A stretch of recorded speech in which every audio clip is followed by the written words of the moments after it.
Hey, it's Ryan. Let's go over the authentic way to play the intro to Golden Hour. Now, this riff is for my people who want a challenge and who want to learn some beautiful chord voicings. But keep in mind that you are going to be singing and playing this at the same time. So if you feel like that's a lot and you just want to focus on being able to play the song in a very easy, beautiful way, then what you can do is just go ahead and skip over to the verse practice video. And then that way you can play the riff in an easy way while practicing being able to sing and play the riff at the same time. So let's get started. We're going to start with our C major 9. So that chord is like our C add 9, except now we're going to take our pinky and put it on what would be the 4th fret on the G string. We're going to lift off our pointer finger because we don't need it. And so now we're going to play it like this. It's a beautiful chord. Go ahead and join me.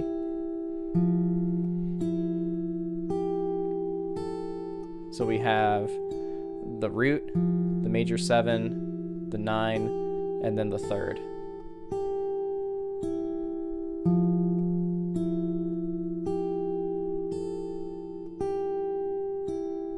Next is our B minor 11. So what we're going to do is there's a couple different ways to do this actually. You can take your pointer finger and put it on the 2nd fret on the A string like this. The only thing to keep in mind is that once you do that, you're going to have to shift it down to get that passing B flat note. Or what you can do is take your middle finger from this chord and move it over there. So that way you can do this. And then your first finger is prepped to play the passing chord that comes up later. So either way you do it is fine. So let's just practice these 4 bars nice and slow like this. How about that fast? Ready, set, go.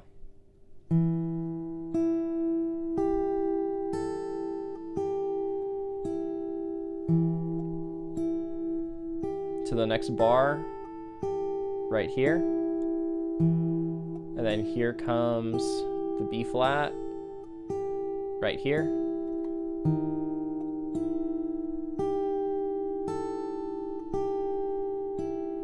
and the reason why these 4th frets on the G string are in parentheses is because if you wanted to do the easier way, you could just lift off this finger.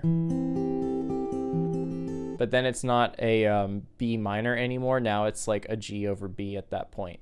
But that note is optional if you wanted to make it maybe not as authentic, but still wanted to make it a little bit easier. So now we go to the hard part, and this is the hardest chord for sure.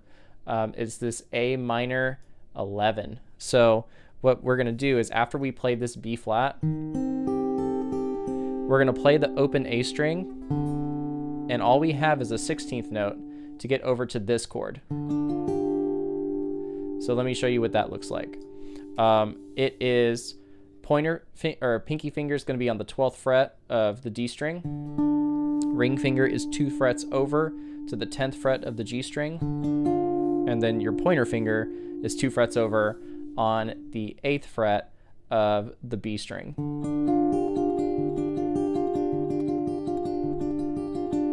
And this is how you can play this chord legato. Otherwise, you can reference back to the easier way to play this riff, where you can do it not legato like this. So it's the same notes, but when you play it this way, you can have all the notes ringing out all the time, which sounds really beautiful.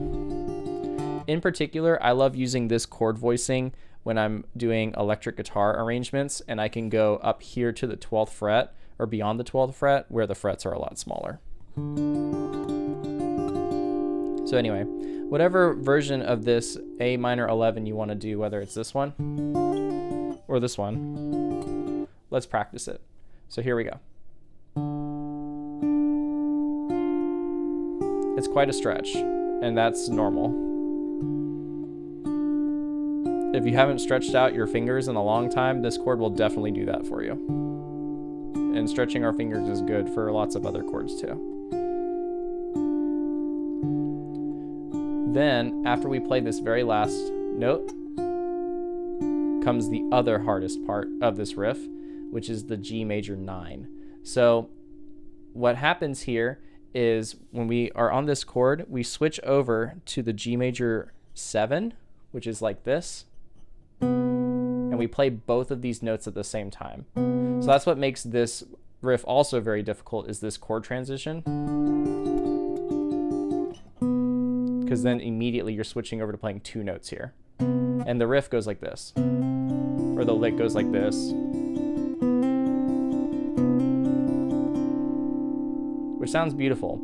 But what you could do is instead of playing this 4th fret on the D string, that major 7th of the chord, what you can do instead is just this.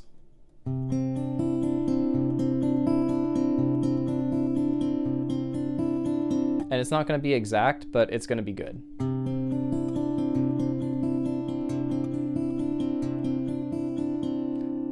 And this will also help once we get to the end of the chorus where we have this F here. Because you can keep the same shape, but then move it down 2 frets to a chord like that. But anyway, so let me show you what this chord actually looks like. So if you want to play that major 7th, it's going to be middle finger on the 3rd fret of the low E, then your ring finger is going to be on the 4th fret of the D string with the capo on. Then you're going to do a hammer-on with the pinky, and then you're going to put the pointer finger down on the, what would be the 2nd fret on the G string, and then play the open B string.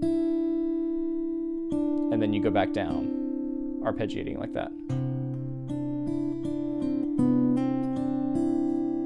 So let's practice this very slowly together. Again, that 4th fret on the D string is optional, but it is authentic. So let's do it very slowly together, like this. 1, 2, go.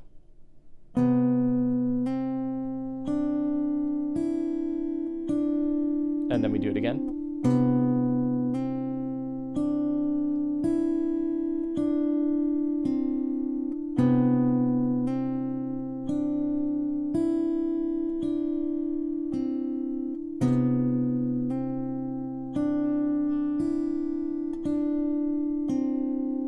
Editing Ryan here. Quick tip: when we do these last chord changes, don't feel like you have to get all the fingers down at exactly the same time. So when I do this chord transition, I play the open A, then my priority is the pinky first, then the ring, then the pointer finger, because the riff gives me time to put these fingers where they need to go. And then when I switch to the G major 9, I'll do the middle and the ring first, then the hammer-on, then I will put the pointer finger down, because the riff gives me time to put those chords down there. So that's just a quick tip.